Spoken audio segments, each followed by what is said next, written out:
GS with गुरु में भारतीय संस्कृति के इतिहास को हम आपके लिए अक्सर लाते रहे हैं और इसी श्रृंखला में अहमदाबाद शहर के पाटन गांव में मौजूद प्रसिद्ध रानी की वाव के इतिहास से लेकर उसकी महत्ता के बारे में आपको बताएंगे। चलिए आगे बढ़ते हैं। अपनी अद्भुत संरचना और बेमिसाल खूबसूरती के लिए दुनिया भर में मशहूर रानी की वाव से आपको वाकिफ कराते हैं। गुजरात के अहमदाबाद में एक गाँव है जिसका नाम पाटन है, जो सरस्वती नदी के तट पर बसा है। यहीं एक शानदार सीढ़ीनुमा कुआं है जिसकी ऊंचाई 7 मंजिला इमारत की तरह है।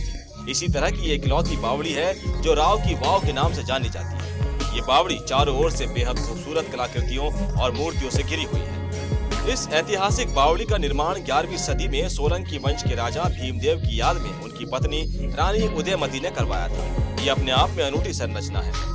सीढ़ियों वाली इस विशाल बावड़ी की पूरी संरचना जमीन के नीचे हुई है, जिसकी लंबाई करीब 64 मीटर, चौड़ाई करीब 20 मीटर और जबकि ये 27 मीटर गहरी है। इस विशाल ऐतिहासिक संरचना के अंदर 500 से ज्यादा मूर्ति कलाओं का बेहद शानदार ढंग से प्रदर्शन किया गया है। चलिए इस ऐतिहासिक बावड़ी के बारे में और भी रोचक तथ्यों की जानकारी आपको देते हैं। अपनी अनूठी वास्तुशैली के लिए दुनिया भर में मशहूर इस बावड़ी का निर्माण 1022 से 1063 के बीच किया गया था, जो अहमदाबाद से 140 किलोमीटर की दूरी पर बनी है। बावड़ी में 500 से ज्यादा बड़ी मूर्तियां हैं, जबकि 1000 से ज्यादा छोटी मूर्तियां हैं। औंधे मंदिर के रूप में डिजाइन की गई इस बावड़ी में विष्णु के दशावतारों को मूर्तियों के जरिए बेहद आकर्षक तरीके से दर्शाया गया है।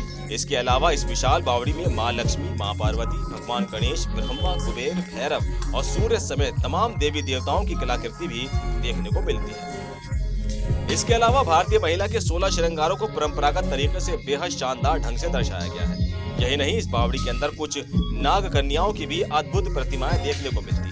इसे बनाने के पीछे कुछ लोक कथाएं भी हैं। कहा जाता है रानी उदयमती ने जरूरतमंद लोगों को पानी मुहैया कर पुण्य कमाने के मकसद से इस विशाल बावड़ी को बनवाया था। लेकिन एक वक्त ऐसा आया जब सरस्वती नदी के किनारे बनी ये विशाल सीढ़ीनुमा आकार की बावड़ी कई बाढ़ की वजह से धीमे धीमे मिट्टी और कीचड़ के मलबे में दब गई, विलुप्त सी हो गई थी। लेकिन 80 के दशक में भारतीय पुरातत्व सर्वेक्षण विभाग ने जब इस जगह की खुदाई की, काफी खुदाई करने के बाद ये बावड़ी पूरी दुनिया के सामने आई।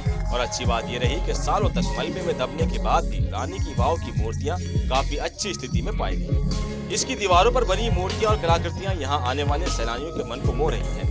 बहरहाल इस 7 मंजिला ऐतिहासिक और विशाल बावड़ी को इसकी अनूठी शिल्पकारी, अद्भुत बनावट और भव्यता के साथ भूमिगत जल के इस्तेमाल और बेहतरीन जल प्रबंधन की व्यवस्था के चलते वर्ल्ड हेरिटेज साइट यूनेस्को ने साल 2014 में विश्व धरोहर की लिस्ट में शामिल किया।